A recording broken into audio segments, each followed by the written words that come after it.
Hi, my name is Bryan Westerberg. I work for Colorado Parks and Wildlife's Game Damage Unit. The purpose of this video today is to show you how to prevent bear damage on your property when you have beehives or small livestock. This is a real simple setup, so it's not much of a headache. What we have is 4 T-posts and some wire grid panels that we set up for our perimeter, and the rest is just setting up your electrical system. First thing I'm going to do today is measure out my 8x8 area.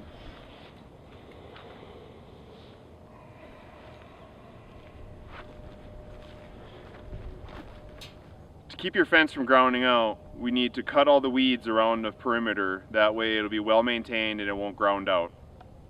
It's necessary to start your T-posts about 3 squares in from each edge on these wire panels. A must-need tool for this fence build is to have a post pounder for your T-posts.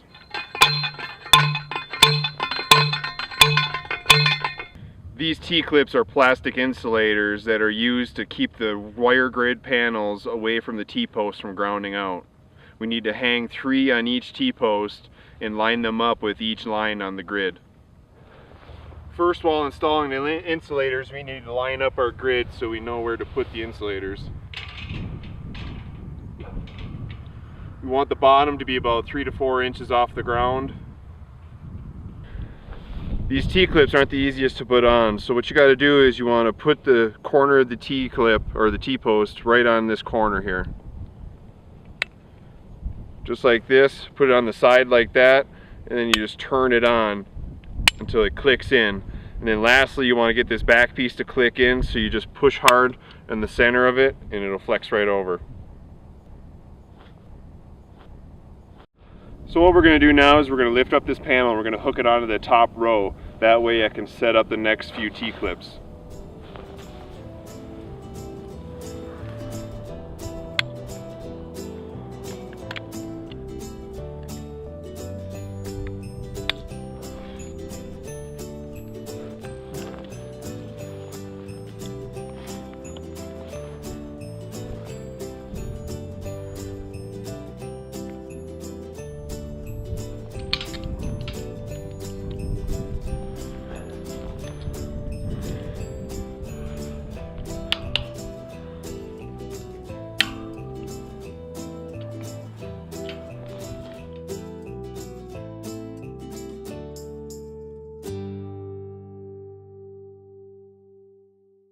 Now that we have our plastic insulators up and we have the panels on the sides, we can lift up our other panels to hang onto the sides of our parallel panels.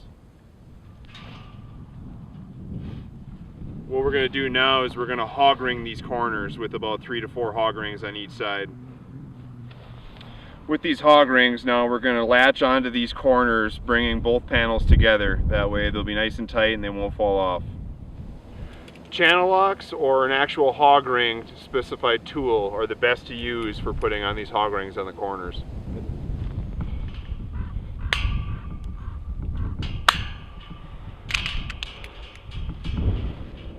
When choosing where to put your gate, you're going to want to choose the side that has most likely the longest tines. That way they can just hang on without having to hog ring anything, and then we bungee strap them after. So what we're going to do is we're going to hog ring this corner and then allow this corner to swing open and closed.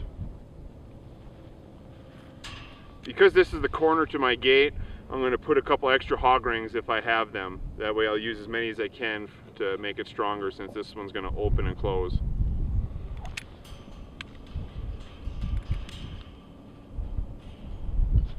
Now that we have our fence up, the last part is just finishing our gate. This is what we use to open and close our door. So for this gate right here, all you got to do is hook the bungee strap and attach it to the opposite side.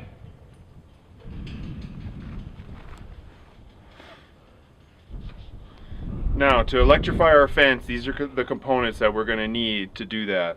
We have our solar panel, which is 5 watts. We have a 12 volt fence charger, and then we have our battery, which is a 12 volt 14 amp hour battery. This setup is wired from the solar panel to the battery, the charger to the battery, and then we have our positive and negative clips. This goes to your fence, and the ground goes to your ground rod, which is right here. For this project, you only need one ground rod. So what we're going to do now is we're going to put our ground rod in. The best is the deeper the better. So if you only have a few inches hanging out of the ground, that works just fine.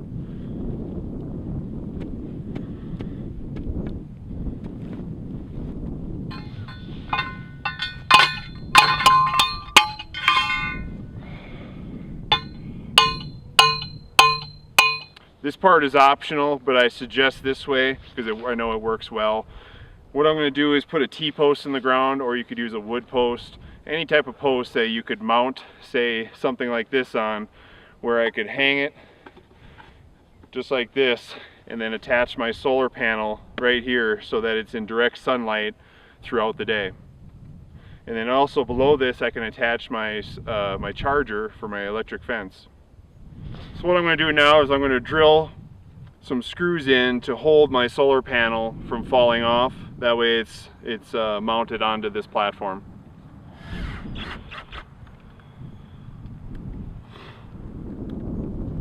Now I'm going to put a couple screws on the top, that way it's in place nice and tight. Next step in this process is to attach the solar panel cable to my battery by putting the red cable onto the red hook and the black cable onto the black hook. Screw them in tightly, and now my battery is set up with my solar panel, so my solar panel can give power to my battery during the day. The reason I've placed all this in the corner over here is to keep everything away from this section. That way you could put your beehives over here. This fence is typically for hobbyists, so it's going to carry about 1 to 4 hives. Now, with my board in place, I can install my charger underneath it. That way it keeps it a little bit more out of the weather. They're made to handle it, but the best is to keep it out of it if you can. So what I'm going to do is attach a wire and hook it around my T-post here to keep it so it stays held up.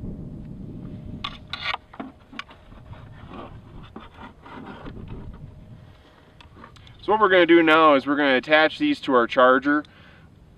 These connectors on the end slip right onto our little screws on the end here, and then we screw them in tight with these bolts. If you look underneath here, it says ground and the other one says fence. So our red one is going to go with our fence. Now that I have these connected, I'm going to connect my black clip alligator clamp to my ground rod, and my red clip is going to attach to the fence here. The fence is not electrified yet because I haven't hooked my charger up to the battery. Once these are hooked to the battery, then it's live. Before I do that, I'm going to put a warning sign on my fence. Included in our fence kit is a warning electric sign. This way people can notice and see that on both sides it says that this is an electric fence, do not touch. So I'm going to attach this just with a little piece of wire, and it doesn't matter where, just anywhere on the fence here, probably just up on top like this. Now that the fence is nearly complete, the last step before hooking these up is to unattach my red clip that goes to my fence and just hang it over so I can grab it from the outside. Now that I've done that, the fence won't be hot when I hook up the battery. So now what I'm going to do is I'm going to attach my black clip and my red clip. The black clip goes on the ground, which is the black one with the negative sign. My red clip goes on the positive with the plus sign, and it's red. Now I'm going to close my gate, latch the bungee straps. Right now my fence isn't electrified yet. The last step is to reattach this cable. As soon as I do that, the fence is hot. I'm going to keep it like this so I can grab it from the outside and unattach it. I don't want to leave it out like this too much because a bear could knock it off and then your fence won't be electrified anymore. So just keep it straight up and down like this, maybe even a little tilted back, because you can reach in and turn it off just like this. Now my fence is electrified, so I don't want to touch it. Now to re-enter into my enclosure here, I'm going to have to unattach the red cable with the alligator clamp, and then the fence won't be electrified anymore. Give it a second after you unattach it before touching. Now my fence is off.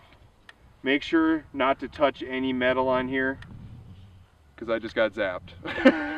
Now for extra safety, since we're not using this little part here, this open area of metal that you see here, you could cover up with electrical tape.